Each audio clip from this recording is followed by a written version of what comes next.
Hello नमस्कार दोस्तों, स्वागत है आप सभी का आपके अपने यूट्यूब चैनल पे।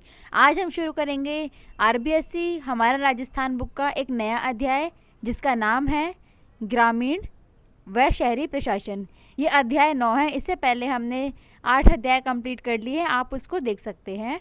और इसके अलावा हमने आरबीएससी की 6 और 7 क्लास की बुक भी कवर कर ली है, जिसको आप डिस्क्रिप्शन से देख सकते हैं।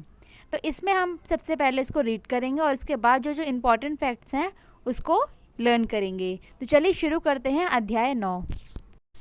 तो इस चैप्टर की शुरुआत एक कहानी से होती है जिसमें एक उदाहरण दिया गया है सोनू का। स्कूल से छुट्टी होने के बाद सोनू घर पहुंची तो उसने देखा घर पर पास के विद्यालय के एक शिक्षक उनके माता पिता से बातचीत कर रहे थे। तब शिक्षक महोदय ने सोनू से कहा, अच्छा हुआ सोनू तुम आ गई। इस रविवार को विद्यालय में अपने जन्म प्रमाण पत्र, आधार कार्ड और राशन कार्ड की फोटोकॉपी जमा कर एक फॉर्म भर देना। तो सोनू ने पूछा, ऐसा क्यों करना है? तो शिक्षक ने बताया कि वह अगले माह 18 वर्ष की होने जा रही है और आने वाले समय में उसे भी मतदान करने का अधिकार मिल जाएगा। मतलब 18 साल के बाद हमें मतदान का अधिकार मिल जाता है, यही उसके शिक्षक ने उसको बताया। लेकिन उसके लिए उसका नाम मतदाता सूची में जुड़वाना ज़रूरी है। साथ ही मतदाता पहचान पत्र होने पर ही उसे मत देने का अधिकार मिलेगा। सोनू ने पूछा कि यह काम जब निर्वाचन विभाग का होता है तो आप क्यों कर रहे हैं? तो सही बात करी, निर्वाचन करवाने का काम तो निर्वाचन विभाग का होता है, तो उन लोगों को आके ये सब काम करना चाहिए। लेकिन तब उन्होंने बताया कि निर्वाचन विभाग द्वारा ही विभिन्न सरकारी कर्मचारियों को यह कार्य सौंपा जाता है, जिनका कार्य घर घर सर्वे कर 18 वर्ष की आयु वाले युवक युवतियों के नाम को जोड़ने के साथ नए और वंचित मतदाताओं को जोड़ना और पलायन कर चुके, मतलब जो वहाँ से जा चुके हैं या जो मृत मतदाताएं हैं, उनके नाम को मतदाता सूची से हटाने का काम भी करना होता है। सोनू ने पूछा कि फिर आप विद्यालय में नहीं पढ़ाते हो क्या? तब शिक्षक ने बताया, नहीं बेटा, ये पढ़ाने के अतिरिक्त कार्य है जिसे जिला प्रशासन द्वारा सौंपा गया है।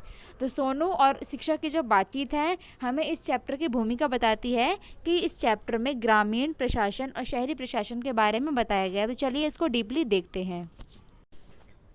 उसी समय सोनू के पिता बोले कि जिस प्रकार घर के मुखिया के रूप में घर के बुजुर्ग होते हैं, उनके निर्णय को सभी मानते हैं, उनके सामने हम अपनी इच्छा या समस्या रखते हैं तो वे उसका समाधान करते हैं। घर के सदस्यों की सुरक्षा, स्वास्थ्य, भोजन आदि की पूर्ति भी तो परिवार के सदस्यों द्वारा ही की जाती है। तब शिक्षक महोदय बोले कि सोनू, आपके पिता ने परिवार का उदाहरण से सरकार के कामकाज को बताया। ये अच्छा प्रयास था। जिस प्रकार घर का प्रशासन, मुखिया और घर के सदस्यों के कार्य और दायित्व से पूरा होता है और चलता रहता है, ठीक उसी प्रकार हमारे स्थानीय स्तर की सरकार भी त्रिस्तरीय व्यवस्था से चलती है। अब सोनू को त्रिस्तरीय व्यवस्था समझ नहीं आई। तो ग्रामीण प्रशासन में यह क्रम ग्राम पंचायत, पंचायत समिति और जिला परिषद के रूप में छोटे से बड़े के क्रम में है। तो अब शिक्षक उसको तीनों स्तर के बारे में अच्छे से बताएंगे। तो हमारे क्वेश्चन भी यहाँ से पूछे जा सकते हैं, तो हमें भी सोनू के साथ ही इनको ध्यान से देखना है। सबसे पहले बात करें ग्रामीण प्रशासन। तो ग्रामीण क्षेत्र में समस्त वर्गों के लोगों की लोकतंत्र में अधिकतम भागीदारी सुनिश्चित करने के लिए हमारे देश में 73वां संविधान संशोधन विधेयक आया, जिसके अंतर्गत पंचायत राज व्यवस्था को अपनाया गया। इसे एक संवैधानिक दर्जा दिया गया। इसके 11वीं अनुसूची में पंचायती राज व्यवस्था को त्रिस्तरीय ढांचे के 29 कार्यों का उल्लेख किया गया है। तो अभी तक हमने इस चैप्टर में जाना कि देश में निर्वाचन करवाने का काम निर्वाचन आयोग करता है, जिनका सहयोग करते हैं सरकारी कर्मचारी। इसके बाद शिक्षक ने बताया कि व्यवस्था त्रिस्तरीय होती है। इन 3 स्तर में उन्होंने बताया है, जिसमें ग्राम पंचायत, पंचायत समिति और जिला परिषद ये छोटे से बड़े की तरफ जा रहे हैं। तो ये पूरा क्रम है। तो अब सबसे पहले हम बात करेंगे ग्रामीण प्रशासन के बारे में, जिसमें ये बताया गया कि 73वां संविधान संशोधन किया गया, जिसमें 11वीं अनुसूची में कुल 29 विषय जोड़े गए हैं। फिर सोनू ने पूछा कि त्रिस्तरीय ढांचा क्या होता है। तब शिक्षक महोदय ने इस चार्ट के माध्यम से बताया कि ग्रामीण स्तर पर ये 3 स्तर पे होता है। तो पहला है ग्रामीण स्तर, फिर नगरीय स्तर के बारे में भी हम जानेंगे। तो ग्रामीण स्तर पे ये 3 लेवल पे काम करते हैं। सबसे पहले ग्राम पंचायत, फिर पंचायत समिति, फिर जिला परिषद। सबसे पहले बात करेंगे ग्राम पंचायत क्या होती है। तो ग्राम पंचायत जो रहती है, इसमें ये लोकतंत्र की पहली इकाई है जिसमें वार्ड पंच होते हैं, उप सरपंच होते हैं और सरपंच होते हैं। तो इन सबको मिला के ग्राम पंचायत गठित की जाती है। इनका चुनाव करवाता है राज्य चुनाव आयोग, जिसके बारे में हम आगे जानेंगे, और इसका कार्यकाल होता है 5 वर्ष का। इसमें ग्राम पंचायत में मुख्य होता है सरपंच। इसके अलावा ग्राम विकास अधिकारी, जिसको वीडीओ बोलते हैं, और ग्राम पंचायत में 1 माह में कम से कम 2 बैठक होना ज़रूरी होती है। तो ये थी ग्राम पंचायत। अब बात करते हैं पंचायत समिति क्या होती है। पंचायत समिति ग्राम पंचायत और जिला परिषद के बीच को जोड़ने वाली कड़ी है। तो आप देख रहे हैं दोनों के बीच में है, तो इन दोनों को जोड़ने वाली एक महत्वपूर्ण कड़ी है पंचायत समिति। तो राज्यों के जिलों को विकास की दृष्टि से छोटे छोटे विकास खंड में बांटा गया है, ताकि उनका विकास अच्छे से किया जा सके, और इन विकास खंडों पर पंचायत समिति होती है। इसके सदस्य जो हैं ये प्रधान उप प्रधान का चुनाव करते हैं, और इसके अलावा इसका जो सदस्य बनने के लिए, पंचायत समिति के सदस्य के लिए जो न्यूनतम आयु है वो 25 वर्ष होनी चाहिए। एग्जाम्स में पूछा जाता है। आगे इसके बारे में हम डीपली जानेंगे। इसका जो मुख्य होता है उसे प्रधान कहते हैं, और इसके अलावा खंड विकास अधिकारी भी इसमें होते हैं, जिनको बोलते हैं ब्लॉक डेवलपमेंट ऑफिसर। और जो पंचायत में हमने देखा ग्राम विकास अधिकारी, इसको बोलते हैं विलेज डेवलपमेंट ऑफिसर। तो पंचायत समिति के सदस्यों का जो कार्यकाल होता है 5 साल का होता है। तो अभी हमने बात की पंचायत समिति के बारे में, इसके बारे में हम आगे भी अच्छे से जानेंगे। अब बात करते हैं जिला परिषद के बारे में। जिला परिषद जो है ये पंचायती राज व्यवस्था के सबसे शीर्ष पर है, मतलब सबसे छोटी होती है पंचायत, फिर पंचायत समिति, और उसके बाद जिला परिषद सबसे बड़ा स्तर है। ये जिला स्तर पर विकास की योजनाएं बनाती है, क्योंकि जिला बड़ा होता है। प्रत्येक जिले में कुछ ग्राम पंचायत होती है, तो उनको मिलाकर एक वार्ड बना दिया जाता है, ताकि कार्य करने में आसानी हो। तो जो वार्ड होता है उसमें एक सदस्य का निर्वाचन यानी कि चुनाव होता है, और उसका चुनाव जो है मतदाता के द्वारा किया जाता है, और ये सदस्य जिला परिषद के सदस्य कहलाते हैं। इसके बारे में हम आगे डीपली जानेंगे। इसमें जिला परिषद में जिला प्रमुख होता है। इसके अलावा मुख्य कार्यकारी अधिकारी जिला परिषद में होते हैं। तो ये है जिला परिषद। चलिए अब आगे देखते हैं। अभी तक हमने ग्राम पंचायत, पंचायत समिति और जिला परिषद के मुख्य अंतर को देख लिया है। अब हम जानेंगे इनके कार्यों का विभाजन किस प्रकार से होता है। तो सबसे छोटा स्तर है ग्राम पंचायत, शुरुआत यहीं से करते हैं। तो ग्राम पंचायत जो है वो छोटे स्तर पे है, इसीलिए ये स्वच्छता और पेयजल की व्यवस्था करती है अपने क्षेत्र में। जो लाइट की व्यवस्था है वो भी करती है। मनरेगा कार्यक्रम जो महात्मा गांधी रोजगार गारंटी अधिनियम है उसके द्वारा रोजगार उपलब्ध करवाती है। सार्वजनिक वितरण प्रणाली मतलब कि राशन देने का जो काम है ये करती है अपने क्षेत्र में। और जो ग्रामीण क्षेत्रों में जो सड़कें हैं उनका रखरखाव अपने क्षेत्र का ग्राम पंचायत करती है। पंचायत समिति जो है ये पंचायत का जो कार्य है, ग्राम पंचायत ने जो कार्य किया है उसकी जो समीक्षा करती है, उस पर जो निरीक्षण रखती है, पर्यवेक्षण करती है, वो करती है ग्राम पंचायत समिति। नवनिर्वाचित सरपंच और पंच को प्रशिक्षण देती है, उनका मार्गदर्शन करती है पंचायत समिति। सरपंच, पंचायत समिति सदस्य और जिला परिषद के सदस्य का समन्वय करती है, क्योंकि इसको हमने पहले ही जाना था। ये पंचायत जो ग्राम पंचायत और जिला परिषद के बीच की एक प्रमुख कड़ी है, इसलिए इन दोनों का समन्वय करती है, क्योंकि ये निरीक्षण करती है ग्राम पंचायत का और अपना जो ऑब्जर्वेशन है ये जिला परिषद के सामने रखती है। साधारण सभा की बैठक भी पंचायत समिति करती है। अब देखते हैं जिला परिषद। तो स्थानीय आवश्यकताओं और जो स्रोत के अनुसार, मतलब कि जो ग्राम पंचायत पंचायत समिति की जो मांगे होती हैं, जो कार्य बताए जाते हैं, उनके अनुसार जो उनको ज़रूरत होती है उनको पूरा करती है।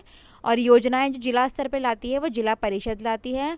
और पंचायत की ग्राम सभा और बैठक का पर्यवेक्षण भी जिला परिषद करती होगी। ये दोनों का निरीक्षण ये करती होगी, सबसे बड़ी है। पंचायत समिति और पंचायत की निधियों का अंतरण करती है। तो अभी हमने बेसिक अंतर जाने हैं। अब देखते हैं और कौन कौन से डिफरेंस बताए गए हैं जो एग्जाम से पूछे भी जाते हैं। तो इसके अलावा कुछ और अंतर देखें तो जो ग्राम पंचायत है ये अपने क्षेत्र के जन्म, मृत्यु और विवाह आदि का पंजीकरण करती है।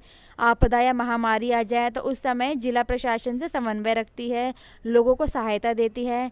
चारागाह और वन का विकास करना, मानव व पशु स्वास्थ्य, पोषण और परिवार कल्याण के कार्यक्रम अपने क्षेत्र में चलाती है।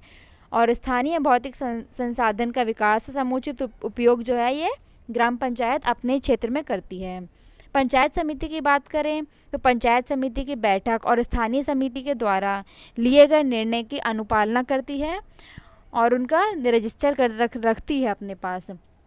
नेक्स्ट, कार्यस्थल और पंचायत मुख्यालय का वास्तविक व्यय क्या है उसको दर्शाने वाले बोर्ड लगवाती है। तो अपने क्षेत्र में जो जो मतलब व्यय हुआ है उसके बारे में भी लोगों को जागरूक करवाना पंचायत समिति का कार्य है। पशु मेलों का आयोजन करवाना इम्पॉर्टेंट है। इसका क्वेश्चन पूछा गया था कि पशु मेले का आयोजन कौन करवाता है, ग्राम पंचायत, पंचायत या जिला स्तर। तो ये करवाती है पंचायत समिति। अगर जिला परिषद की बात करें तो ग्रामीण स्वच्छता और जो ग्रामीण आवासन कार्यक्रम है ये जिला परिषद लेके आती है। ग्रामीण क्षेत्रों में जनता की शिकायत को दूर करना, प्राथमिक शिक्षा की गुणवत्ता को सुनिश्चित करना, तो जो बड़े स्तर के काम है वो जिला परिषद करती है। अब बात करते हैं ग्राम पंचायत के बारे में अच्छे से डीपली कि कौन कौन से क्वेश्चन इंपॉर्टेंट यहाँ से बन सकते हैं। तो ग्राम पंचायत लोकतंत्र की सबसे प्रथम इकाई है जो वार्ड के पंच, उप सरपंच, सरपंच से मिलकर गठित होती है। तो इसमें होते हैं पंच, उप सरपंच और सरपंच। इन पंचायत का चुनाव राज्य चुनाव आयोग करवाता है। तो कंफ्यूज बिल्कुल भी नहीं होता है, निर्वाचन आयोग नहीं है, ये राज्य चुनाव आयोग है। निर्वाचन आयोग और राज्य चुनाव आयोग में डिफरेंस है, इन दोनों में अंतर है, इसीलिए ये क्वेश्चन कई बार पूछा गया है। पंचायत का कार्यकाल जो है 5 वर्ष का होता है, इंपॉर्टेंट है। लेकिन ग्राम पंचायत के प्रमुख सरपंच को अविश्वास प्रस्ताव द्वारा निर्धारित समय से पूर्व भी हटाया जा सकता है। प्रीवियस रीट में क्वेश्चन पूछा गया था कि ग्राम पंचायत के प्रमुख को किस प्रकार हटाया जा सकता है। तो सरपंच को अविश्वास प्रस्ताव लाकर अगर समय से पूर्व हटाना हो तो उसको हटाया जा सकता है। ग्राम पंचायत में सचिव का कार्य सरकारी कागजातों के रिकॉर्ड को रखना और बैठक की कार्यवाही को लिखना होता है। ग्राम पंचायत की प्रत्येक माह में कम से कम 2 बैठक आवश्यक होती है। तो इनकी बैठकें इंपॉर्टेंट है, कब कब होती है, तो एक माह में 2 बार ग्राम पंचायत की बैठक होती है। इसके बाद बात करेंगे पंचायत समिति। पंचायत समिति, तो पंचायत समिति जो है इसके बारे में हमने पहले जाना है, लेकिन अब इसको डीपली जानते हैं कि क्वेश्चन यहाँ से भी पूछा जाता है। पंचायत समिति ग्राम पंचायत और जिला परिषद को जोड़ने वाली एक महत्वपूर्ण कड़ी है। इस पर हम पहले बात कर चुके हैं। राज्य के जिलों को विकास की दृष्टि से कुछ छोटे छोटे विकास खंडों में बांटा गया है ताकि विकास का कार्य अच्छे से किया जा सके। इन विकास खंडों पर ही पंचायत समिति का गठन होता है। इसके निर्वाचित सदस्य जो निर्वाचन होकर आते हैं, इनमें प्रधान और उप प्रधान का चुनाव करते हैं। पंचायत समिति क्षेत्र के अंतर्गत आने वाली ग्राम पंचायत के सरपंच इसके पदेन सदस्य होते हैं। तो ग्राम पंचायत के जो सदस्य होते हैं जो अपने क्षेत्र की पंचायत समिति के पदेन सदस्य होते हैं, और पंचायत समिति सदस्य के लिए न्यूनतम 25 वर्ष आयु होना जरूरी है। प्रधान और उप प्रधान को पंचायत समिति संबंधित कार्यों में मदद करने के लिए राज्य सरकार द्वारा खंड विकास अधिकारी बनाया जाता है, नियुक्त किया जाता है। इसे ब्लॉक डेवलपमेंट ऑफिसर कहते हैं। पंचायत समिति के सदस्यों का कार्यकाल होता है 5 साल। तो अभी हमने बात करी पंचायत समिति के बारे में। अब देखते हैं जिला परिषद कि कौन कौन से कार्य हैं और इसमें क्या क्या इंपॉर्टेंट क्वेश्चन बन सकता है। जिला परिषद ये पंचायत राज व्यवस्था का सबसे ऊंचा स्तर है, ये हमने पहले ही जान लिया। ये जिला स्तर पर विकास की योजनाएं बनाती है और प्रत्येक जिले में कुछ ग्राम पंचायत को मिलाकर एक वार्ड बना लिया जाता है। तो जो सबसे छोटी होती ग्राम पंचायत, तो कुछ ग्राम पंचायत को मिलाकर उन्हें एक वार्ड कहा जाता है।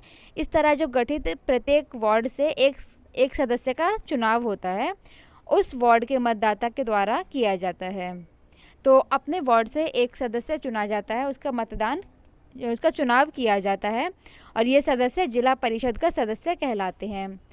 तो जिला परिषद के सदस्य चुन लिए गए। अब जिला परिषद के निर्वाचित सदस्यों के अतिरिक्त इसमें जिला के पंचायत समिति के प्रधान और जिला से निर्वाचित विधानसभा के सदस्य, तो ऐसे सदस्य जो विधानसभा में हैं, तो उस जिले के जो विधानसभा के सदस्य हैं वो जिला परिषद के सदस्य के अंतर्गत ही आते हैं।